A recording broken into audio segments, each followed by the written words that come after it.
Assalamu alaikum dostlar. Bir iki soru menен ezgilep bütüştü.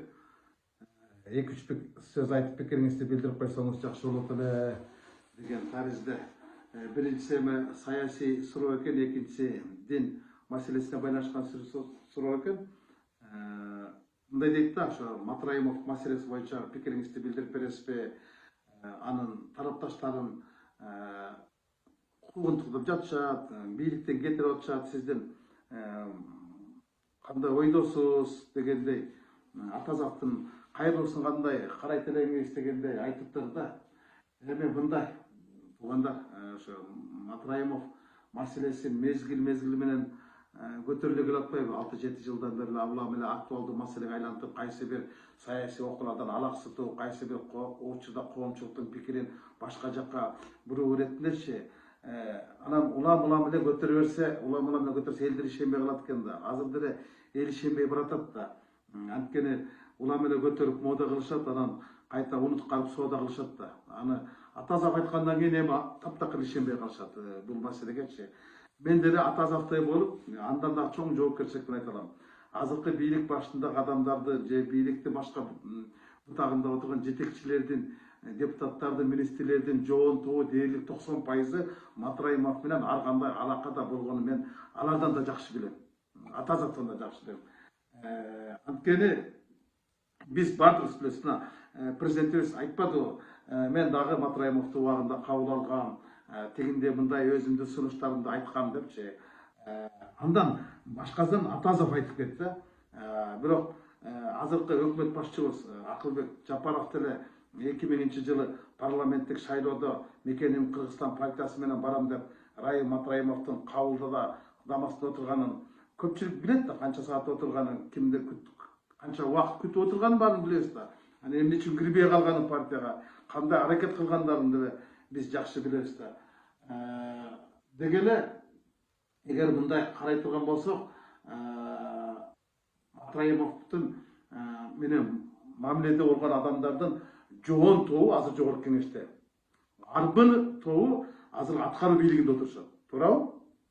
Азыркы бийликте Мекенчил партиясынын талапкерлерине караганда Мекеним Кыргызстан партиясынын талапкерлери көбүрөөк. Анда алардын бардыгына ушундай жаза колдоно турган болсо анда бийлиги жок калабызбы дейм. Калбай деле калат болуш керек. Жогорку кеңештен канча адам кетип калышы мүмкүн анда? Канча министр, аким нерселер бар кетиши мүмкүн. Биз бардыгыбыз билебиз да. Эми бул баягы бизге көрүнүп турган нерсечи. Эл деле билет да, эл деле мисалы той топур деген бар, аш жамандык, жакшылык деген бар. Ошол жерге кайсы саясатчынын кызын үйлөнүп же баласын үйлөнүп узатып, кызын узатып же баласын той бербесин, ал жерде Матраимовду көрүшөт. Мен деле көрүп калам. Демек алар жекжат болуп деле жүрүшөт да. Эл деле буну көрүп билип жүрөт да. Ким менен кандай алакада, кимде мамиледе болгонун. Бул саясаттан тышкары эле маселе да. Анан ушуларды баарын убара кылбай эле Матраимов өздөрү айтып койсо болмок да. Мындай деп жана бирөө айтып атпайбы? Анын тетраты бар экен, көк дептери бар экен, кимдерге канча каражат бергени, кандай жардам бергени жөнүндө мындай немеси бар депчи, аргументтик фактылары бар депчи. Ошолорду деле айтып салса, ачып салса, бет каптарын сыйрып салса болмок, шермендерин чыгарыпчы. Азырынча Райым айтпай атпайбы? Райымды бардыгы айтышты, Райымды бардыгы сатышты. Райым азырынча айткан жок, аларды саткан жок да. Бирок ал сатпаган менен бирок Райымды бардыгы азыр сатып кетишти да. Унчукпай отурушпайбы? Унчукпай отурган өзү сатып кеткендикке барып атат. Жок дегенде мен дагы ушундай алакада болдум, мамиледе болдум, жана 1-2 депутат унчукпай эле арыздарын жазып берип кетип калыш болуш керек да. Ошентип эле кетип кала албайбы? Кетип кала албай атпайбы? Кеттим бара ошондо да. Ошол эле Райым менен алакада болуп, Райымды сатып кеткен саясатчылар, депутаттар, министрлер эртең азыркы бийликти дал ошондой ыкма менен, дал ошондой эле маселеде сатат. Картошка сатканда эле сатат. Буну бөлкүңөр деле көрүлөт. Анткени алардын саясаттагы жөндөмчүлүгү ушундай. Саткынчылык, кошоматчылык, мындай да. Ушундай жол менен келген, ушундай жол менен эле жүрүшөт. Бул маселени мен ушундай жооп берет болчумун. Райымды сатышты, эми сатканда да унчукпай сатып кетсе жакшы го. Анан мен билбей калыптырмын, бул тигиндей экен, мындай экен деп айткандарына кээде бирсе жинин келет да. Экинчи маселе мындай дейт. президентибиздин жанагы дин маселеси боюнча муфтий менен кабыл алгандагы айткан сөзүн кандай карайт элеңиз дейт да. Эми мындай президенттин кайрылуусун ошо муфтий менен отургандагысын мен көрдүм, туп-туура кабыл алдым. Токотор жерди айтты, негизги нерселерди айтты. Эми ата бабаларыбыз аздектеп келген, бабаларыбыз барктап келген каада салтты кармайлы, салттуу динди сактайлы деген мааниде, таризде тарбиялык кеңешин сөзүн айтты да. Эмнени туура эмес айтты. Бир туугандардын балдары үйлөнгөнгөн туура эмес көрөм деди. Мен деле туура эмес көрөм. А кимге туура көрөсүңөр? Кимге туура көрөсүңөр? Деги эле кыргыздын бир да кыргыз туура деп эсептебейт болуш керек. Бир туугандардын баласы менен үйлөнгөндөр. Анан мен башканы кошуп айтып кетейинчи. Мына бир жума мурунбу Казакстандын президенти Касым-Жомарт Токаев бүтүндөй казак калкына кайрылуу жасады. Туура ошол биздин президенттики сыяктуу эле диний темада айтты. Ай, кагылайын казагым дегенде кылып айтты. Каада салтты кастарлайлы. Каныбызга сиңип калган каада салтты жоготуп албайлы. Биз абайлайлы. Казактын дүйнө таанымында кара кийим кийинге түшүнүк болгон эмес. Мындан этият кылалы дегендей. Адак туура ушундай биздин президенттикине кайрылуу жасады. Ал эмес туура эмес. Деги эле акыркы күндөрдө ушул теманы байма-бай көтөрүшчү болду да, мен эми көп нерселерди айтайын деп, өзүм дагы оозум ачылып кетпесин, башкалардын дагы оозун ачып албайын, орозосу буза албайын. Бул маселеге мен орозо бүткөндөн кийин кайрылайын, бирок маселе бул жакта эмес. Маселе башка жакта жатат туугандар. Эмне үчүн орозонун алдында кыргыздардын муфтии отставкага кетти, а казактардын муфтии алыскы океандын ар жагы АКШга кетти, расмий сапар менен. Маселе көбү ошол жакта. Эми мен буну эми айтып бере турайын, бирок бир нерсени айтып кетейин. Мына кечетен бери эки жапырып кырылышып атпайбы? Нооруз биздин майрам эмес, аны майрамдабаш керек. Мынакей Кудайдын каарына калдыңар. Кече майрам болуп атканда жамгыр төгүп кетти дейт, дабалап атат да. Азыр ушу Facebook'тан инелерим көптөр ошо кубаныч, бакайлар мага жөнөтүштүр да, дабалап атышат депчи. Эми мындай да таң каласыз ошо. Нооруз кимге зыян келтирип атат? Эмнеге аны майрамдабашыбыз керек? Ушуну бир аргументтеп айтышса болбок да. Жөн эле бул биздин майрам эмес деп эле чыгышып атат да. Неге биздин майрам эмес? Неге биздин майрам эмес? Кыргыз деген мамлекет бар, анын өзөгүн түскөн кыргыз деген улут бар. Мына ошол кыргыз деген улустун улуу майрамы деп макамын алып жүрөт, туурабы? Бул деле Курманай, Ороз айт сыяктуу мамлекеттик байрам деген макамы бар.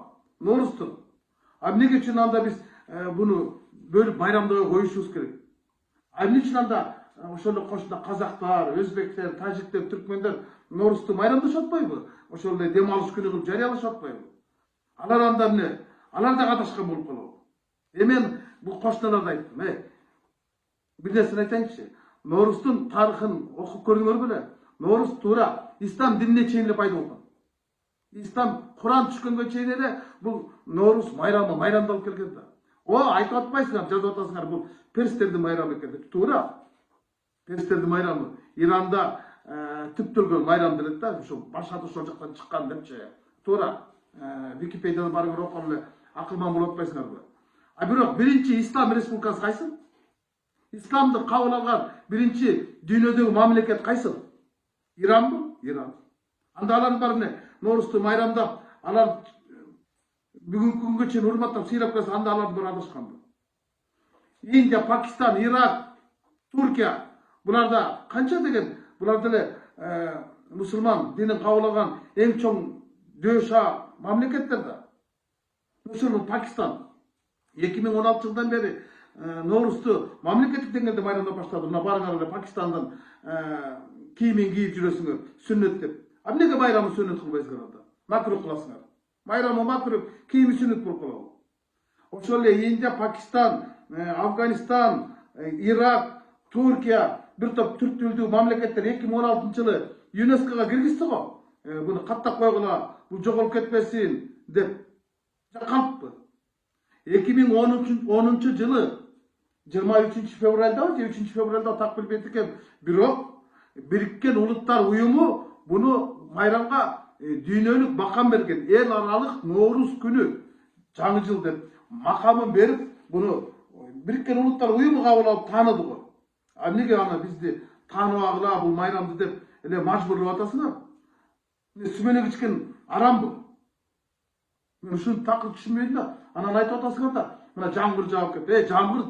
Жаңбырдын жааганы жакшы эмеспи, береке эмеспи? Жаңбырга зар болуп отур го бир мамлекеттер. Көл эмес, чөлдө жашап атат го. Көлдү көрбөй. Жаңбырдын бир тамчысына муктаж болуп атат го. Ушу бетиме тийсе экен деп. А биз болсо мына жаңбыр жаап кетти, мына Ноорус майрамында силерде мындай деп дабыл атасыңар да. Такыр түшүнгүм келбейт да, ошо. Индия, Пакистан, Иран, Ирак, Түркия, Черногория, бүт эле Татарстан, башкалар бардыгы эле майрамдашат го. Ошол ислам динин туткандардын бардыгы эле майрам. Анан биз деле ушинтип эле силер туура эмес кылып атасыңар, Ноорусту майрамдап атыңдар деп жанагы Акжолтой Тукунов фильм айтып атат да. Мен ушуну туура эмес көрдүм, Акжолтой. Сен мындай бул мындай да, чын айтканда бул бузукулук эмес, бул мыйзам бузуучулук. Анткени бул мыйзам менен бекитилген майрам. Мамлекеттик деңгээлде майрамдатылган майрам. Мамлекет башчысы өзү катышып майрамдап атсадан кийин буга чыкпагыла деген өзү бул мыйзам бузуучулук да. Бул бузукулук да. Эми каалабасаңар майрамдабай эле койгула да, үйүңөрдө эле отура бергиле.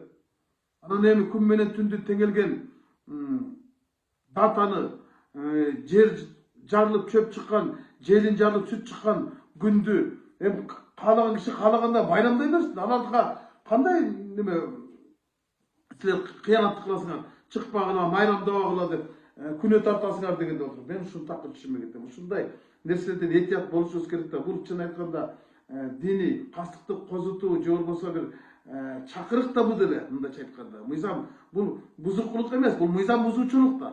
Ушундайдын этият болуш керек да. Элди экиге бөлө бербеш керек да. Каалаган майрамдасын, каалаган майрамдап эле койсун да. Бизде расмий түрдө бир 10 чакты майрам бар.